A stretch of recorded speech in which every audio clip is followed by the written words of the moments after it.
Believe it or not, but the day has finally come. Last week I got a call from the place where I get all my parts that the new exhaust had finally arrived. So last week I already took the liberty of taking off the old exhaust manifold and the entire carburetor assembly. This should make refitting everything today a lot easier. The carburetors are down here. They are going to get a nice clean. I don't know if you can see that, but they are a little bit dirty on the underside, so I'm going to try and clean them with some toothbrushes. Should work quite well, and then hopefully everything can go back on looking shiny, new, and very fresh. So yeah, without further ado, I think it's actually time to leave and head over to, well, the place where I get all my parts.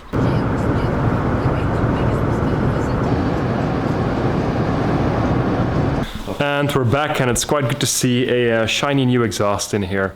Now it's still a case of getting it actually on the car, which is, I don't know, is it going to be a challenge or not? Is it going to be easy? I don't think so. I think it's going to be, it's going to have its fair share of challenges, just like the rest of the car. But it's going to be very interesting and fun as well, because this is one of the last like major pieces that has to go onto the car. And when it's finally on there, it will look a lot more complete. It will feel like a car again, a lot more.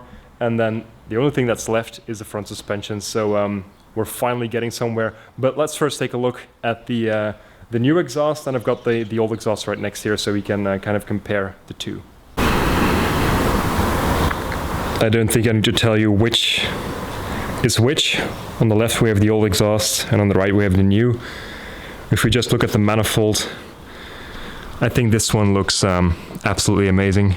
Looks beautiful. It's going to have much better flow than the cast iron one, even though that the factory cast iron one on an MGB is said to have one of the best flows from the factory in the world. So this is not a bad manifold, it's just that this is going to be a bit better. And then also the pipe itself, as you can see here, is well, quite a bit bigger than the standard pipe we have here. So yeah, I'm going to put some heat exhaust wrap on there with like these iron stainless steel zip ties, then also a new manifold gasket, new rubbers and hangers to keep the exhaust on the car.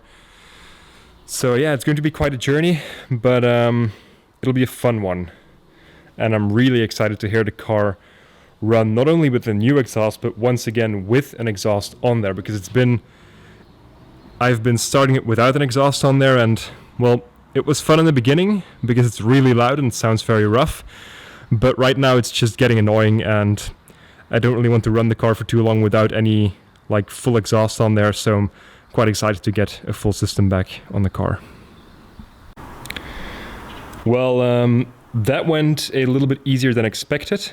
We were trying a bunch of different positions to get the exhaust manifold on, and it wasn't really working in the first few tries, but well, when we kept trying, it eventually worked, and it's actually pretty damn easy, because some manifolds, especially with the left-hand drive cars, you have to look out for the like the rod of the steering wheel that's going through here. But this one is made by Tourist Trophy, and they actually spec'd it to a left-hand drive car, so it should have gone on there without moving the engine or anything. We were thinking at a certain point that we had to move the engine a bit, like disconnect these bolts and kind of jack it up to create some space.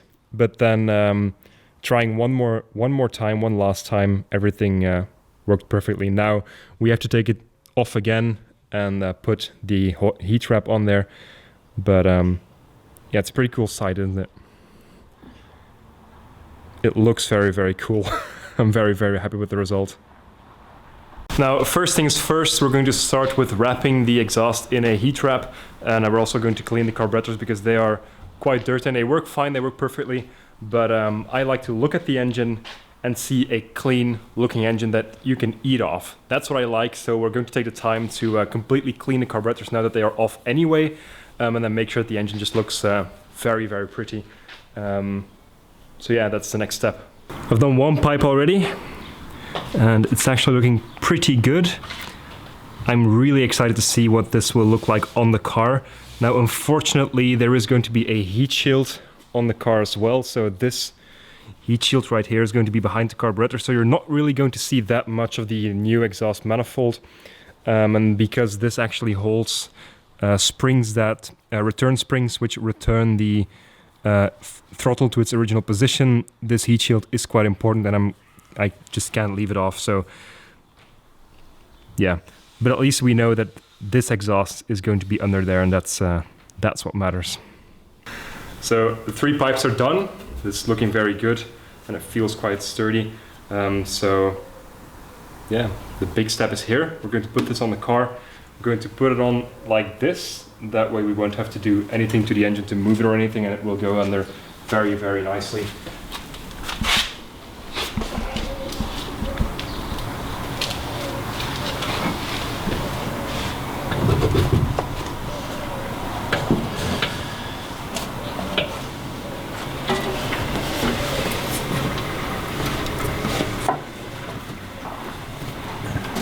Okay, var med nu med.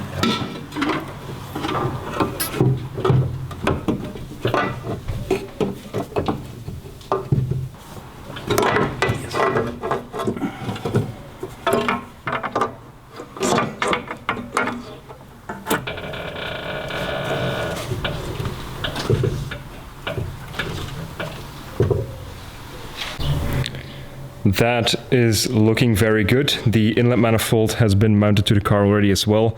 So now it's a case of putting on the carburetors, more or less, and the heat shield. And then I guess this car is ready for a first start. Now, obviously, the rest of the exhaust still needs to be put on, but that's going to be for another day anyway.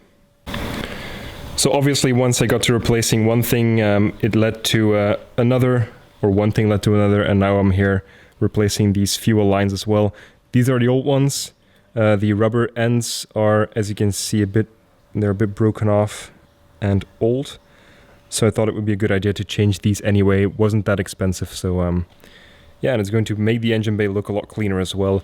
The only thing I want to do in the future or somewhere this summer is change this valve cover as well, because it's quite dirty, and with new exhaust, with all of this cleaned and nicely brushed, it's just going to make the engine look a lot worse than it actually is.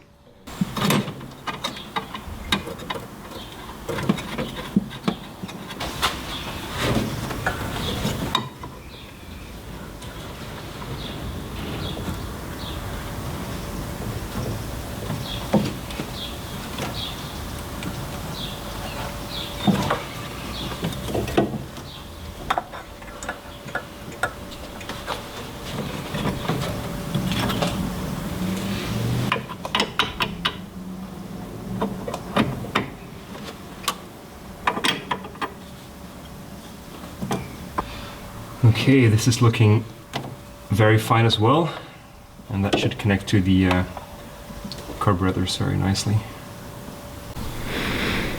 I guess you could say that quite a lot has changed since you last saw the engine bay, which was in real time about an hour ago. I kind of ran out of time to film everything, and I wanted to have the carburetors on there to make sure that the engine was protected at least a little bit better than just with some like paper towel stuff in the manifold openings.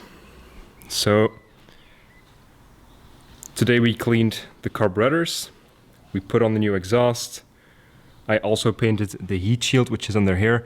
It isn't painted perfectly, but to be honest, you don't really notice it. It just has a much darker black color, which is fine by me. And the fact that it's not painted perfectly isn't really a great issue. You can also see the new fuel lines over here. Those look very new and shiny, which is always a nice thing. As I said before, I think it's going to be a really nice engine bay once the valve cover, which you can't really see now, is changed with also a stainless steel one. It's going to transform the look of the engine by a large amount, and I'm looking forward to getting into that. But that's going to be something for later this year. I first want to enjoy the car a little bit before I do any more work on it.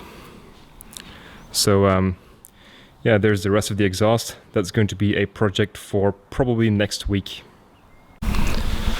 Overall, I'm pretty satisfied and happy with how everything went today.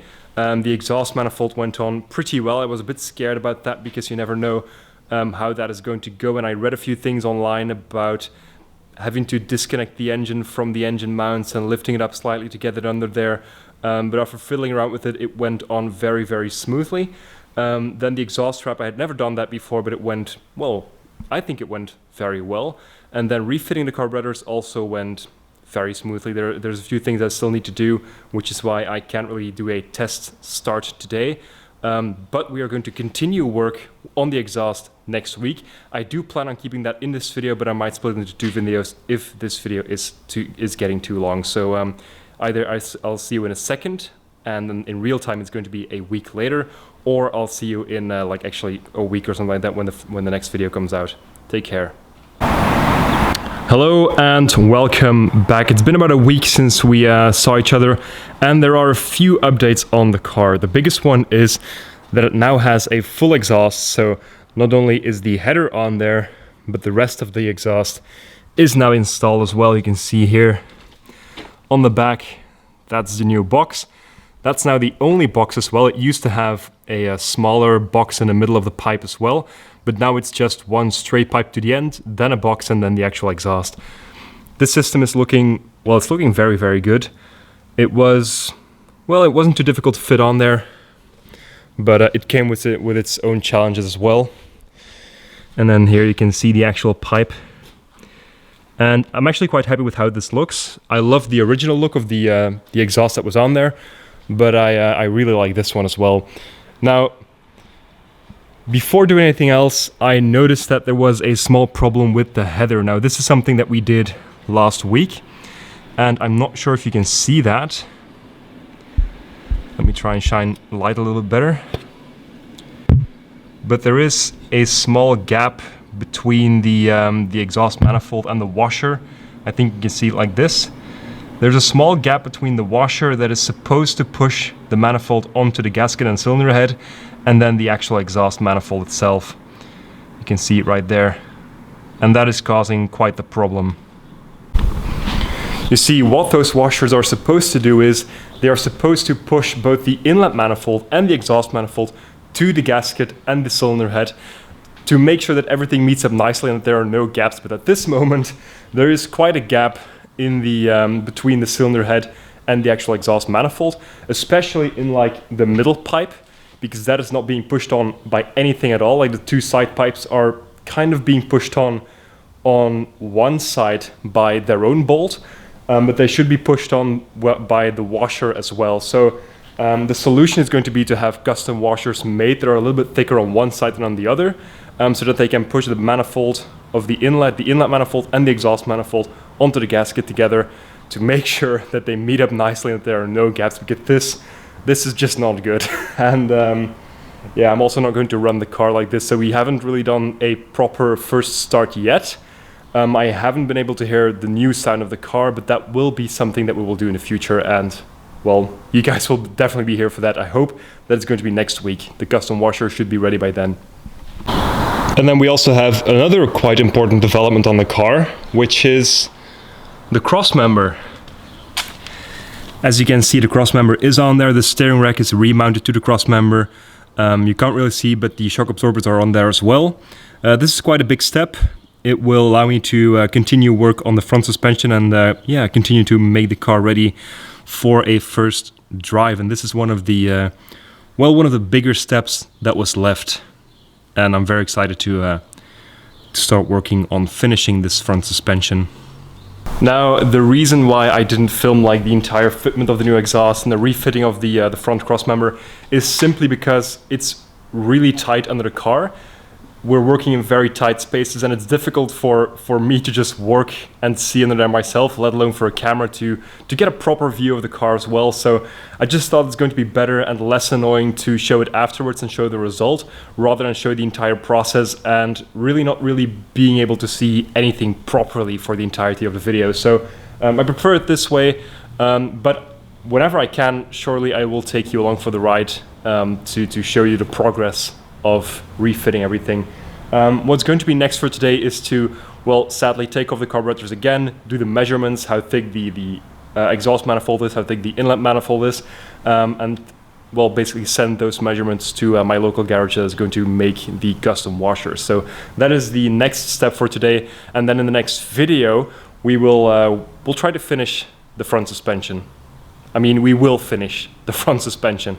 So let's get cracking. So the first step is done. I tried to take off the carburetors in one piece. Hopefully this will make it easier to fit everything back together when I am ready for it. Maybe not, maybe it will be, I don't know, we'll see in the future. The next step is going to be to disconnect the manifold and the inlet manifold and exhaust manifold, and then measure the thickness of both of these parts. Let's give this a swirl.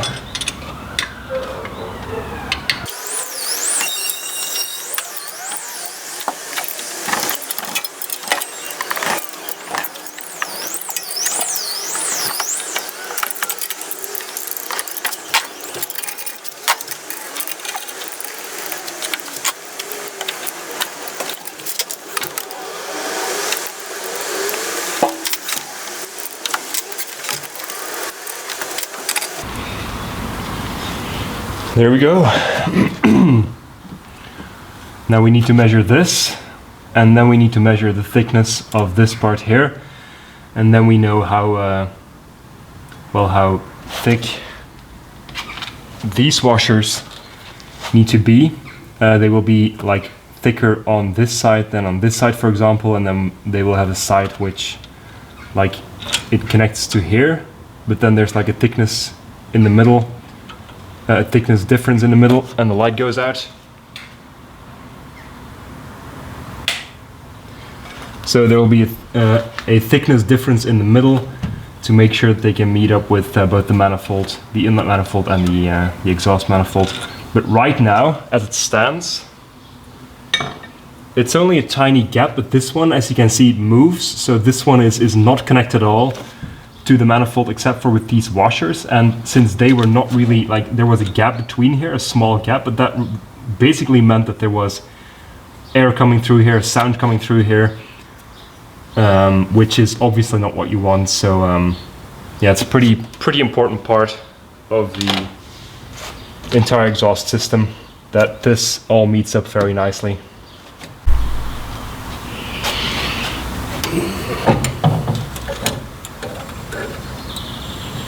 So let's measure the thickness. It seems to be 8 millimeters.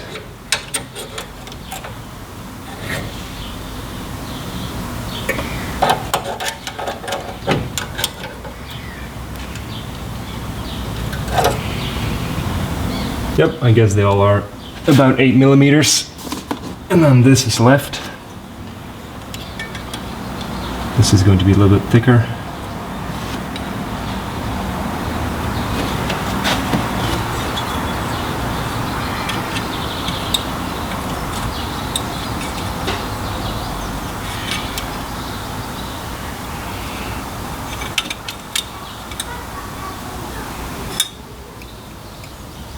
That seems to be about 1.1 centimeters. So yeah, that's basically it. The entire reason why this had to come off, just to take a measurement. Classic cars, dude, classic cars.